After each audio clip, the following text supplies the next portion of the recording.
Okay, this section 3.8 has some things in it about domain and range. And this is really important, especially as you move further in the year. These ideas are going to pop up. They already have a little bit.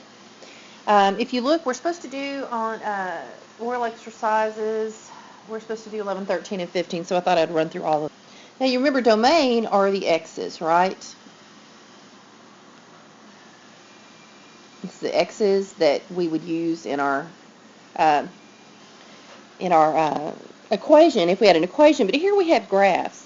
And then a range is going to be the y values. And so what I'm going to do with each one of these is make a list. And what I'll do is we're going to, if you look at number 11 there, you got points, right? Well, it looks like the points are, I'm going to start from the left and go to the right. It looks like it's -1, -2, 3, okay? So the -2, 3, the x value of that point is a domain item, and the y value of that point is a range item.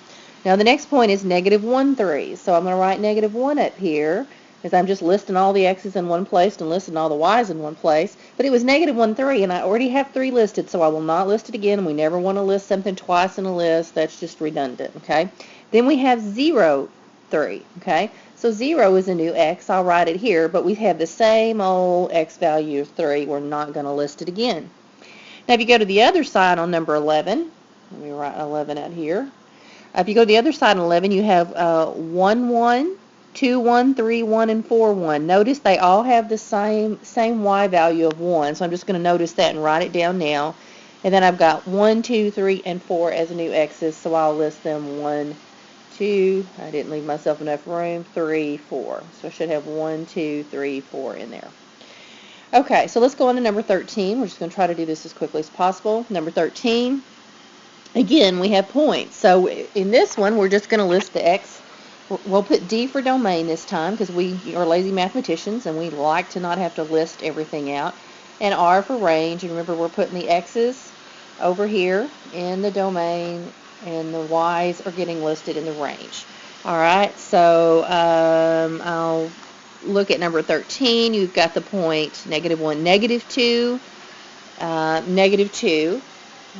Okay, so x is -2 and y is -2, starting at the left and moving to the right. The second point from the left that I see is -1, -2. Well, -1 is a new x, so I'll write it down, but I still have the same old y of -2, so I'm not going to list it twice. Then I have the point 0, 0. So x is 0 and y is 0. Don't have 0 on my list, so I'll go ahead and write it down in the y's. Then I have if I'm looking in the next to the origin, the next point over to the right would be 1, 2. So I need to list that 1 and 2. Then I have 2, 2. Well, 2 is a new x, so I list it. But I already have 2 listed in the y, so I'm not going to list it again. And then I have 3, 1, 2, 3, 4. It looks like this is so small I'm having trouble reading it. 1, 2, 3, 4. I think it's 4. If it's not, yeah, it is 4. Okay, so I'm out of space, but I'm going to pretend that I did not write that bracket there. I need to write down 3 as a new x and 4 as a new y, and then the next point over is 4, 4. So 4 is a new x, and I already have 4 in my y's, so I don't need to relist it. And then we'll look at number 15. Now 15 is different. When we have points, we list the points. And split the x's and the y's up. But on 15, we have a continuous graph, and what continuous means is it's all connected. So here's what I'm going to do for the domain. I'm going to list all the x's that are covered there. Now let's look at this. I'm going to mark on the graph a little bit. The first x that I see is like right here. That is -1, -2, -3, right? As a matter of fact, that point right there is -3. -1. And then they go all the way up to this point, okay, and everything in between is included, and it goes up to the point 1, 2, 3, 1, 2, 3, 4. It looks like it's 4 to me. It looks like it goes up to 3, 4. So what you could do is think, okay, first of all, for the x's, you think about what x's. They go in between here and in between here, in between -3 and 3. As a matter of fact, you could take your pencil and line it up vertically and go, what x is this on?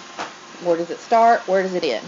Well, it starts at -3 and it ends at 3. Those are our boundary points. and all the x's fall in between those. So first of all, I'm going to write that. Now, the endpoints were colored in. That means we count -3 and 3. So in order to show that, I put this equal sign under my inequality to show that I'm going to include -3 and 3.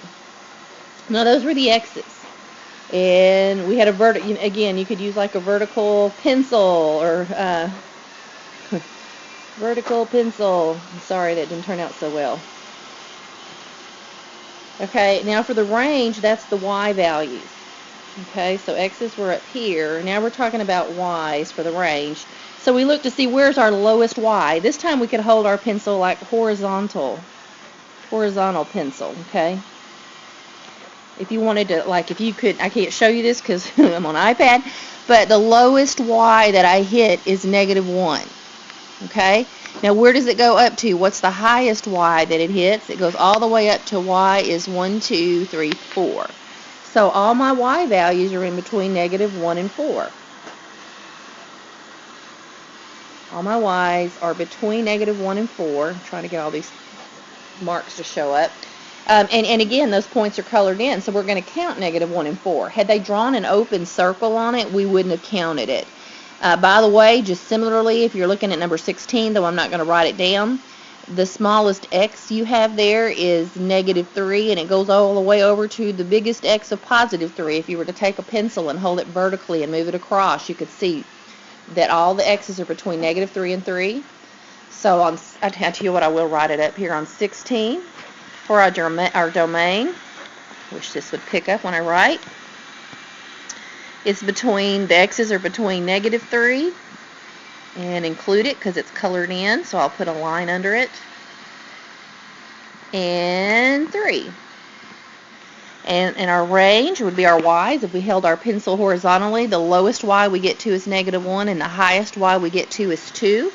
So they're all between -1 and 2, and our y's fall there and count. And then we include the endpoints because the points are colored in. So there's an extra one. Okay, now I'm going to go on to the written exercises. The first were the oral exercises. These are the written exercises. And I'm just going to do some of each type as long as I have room on this video. So number 3, we'll start with that one. I'll just skip around a little bit. Now remember, this is funky notation.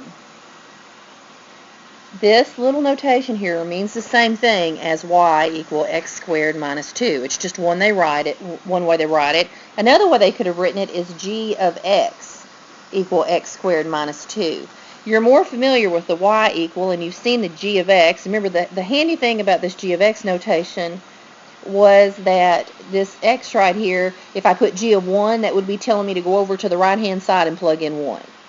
So this g of x right here and this gx here, it's a similar way of writing it. It's just another way they could write it. And, all around the world, different mathematicians created different notations, and they're just trying to point that out to you. Is all it is, okay?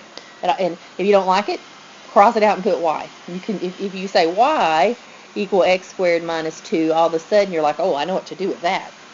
All right, so now what they wanted us to do here was they're giving us a domain. Now, normally, when in normal things that we do in math, we have usually the domain is all real numbers. But here they're saying, nah, we don't want all real numbers. We only care about what happens at x is -2, x is 0, and x is 2. So remember, these are my x's right here. They're telling me to plug in these x's, and what I'm going to do is I'm going to come fill in the y's that go with those x's. And remember, I may write them down, but then I may have to clean that up because we always want to write things from the smallest to the greatest in a set, but I don't know what I'm going to get first, do I? Okay, so let's go ahead and try this. Now, for x's -2, I'll do that one in green. I'm going to plug in -2 squared minus 2. Well, when you square -2, -2 times -2 is a +4. Do not write down -4. 4 minus 2 is 2. All we're doing here is evaluating expressions, and that's the same thing as plugging numbers into a formula, okay? So not rocket science. You've been doing it at least since 7th grade, okay? So with this -2 here, when I plugged in, and I got a 2. Okay, so I'll do the next one in blue just so you see where I'm getting the numbers, okay? Now it's x squared minus 2 is the equation, but this time I'm going to plug in x is 0. Well, 0 squared is 0, and 0 minus 2 is -2. So -2 is the y that goes with the x is 0. All right, now if I'm going to plug in 2, let me do that one in purple. Y equal x squared minus 2. See how handy it is to write those parentheses in and then go get the number. I'm going to get the number 2 this time to plug in. 2 squared is 4. 4 minus 2 is 2. And so we got 2 here. Now, there's some things I need to clean up here because I want to know what the range is, okay? Well, when I write my range for my real answer, first of all, the smallest number here goes first. So negative 2 is going to go first. Is that very handy? No. Now I don't know what x it went with, right? But it doesn't matter.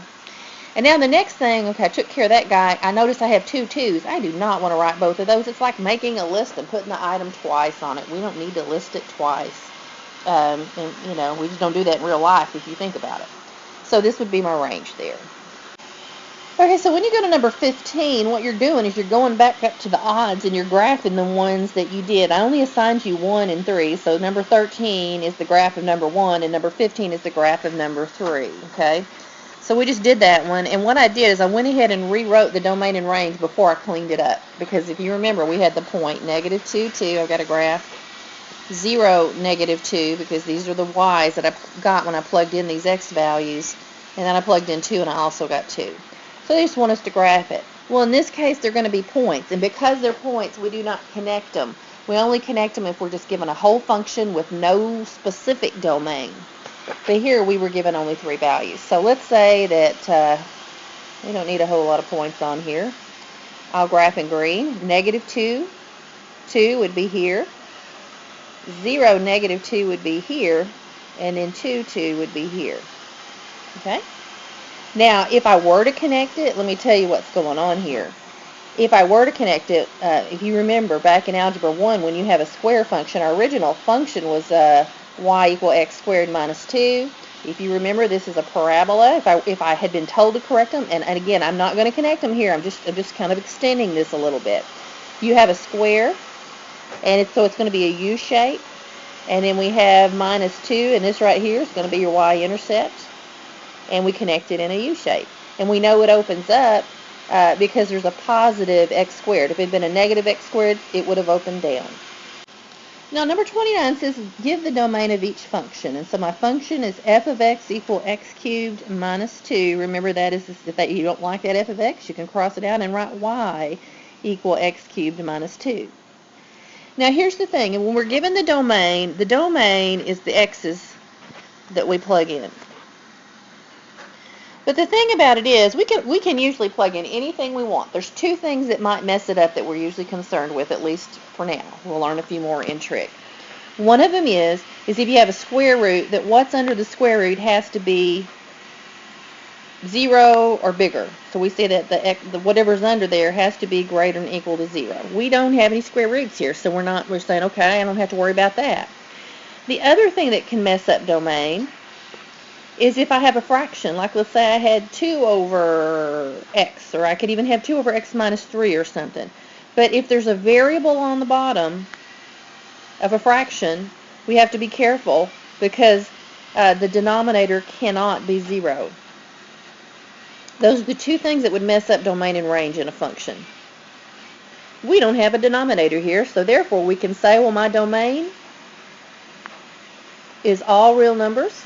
We could write it out like that, but mathematicians, being the lazy people they are, just write D, and this capital R with 2 lines through it means all real numbers, and so that way you don't have to, write all that out. Okay, so you could just write this. You don't have to even write what I wrote above.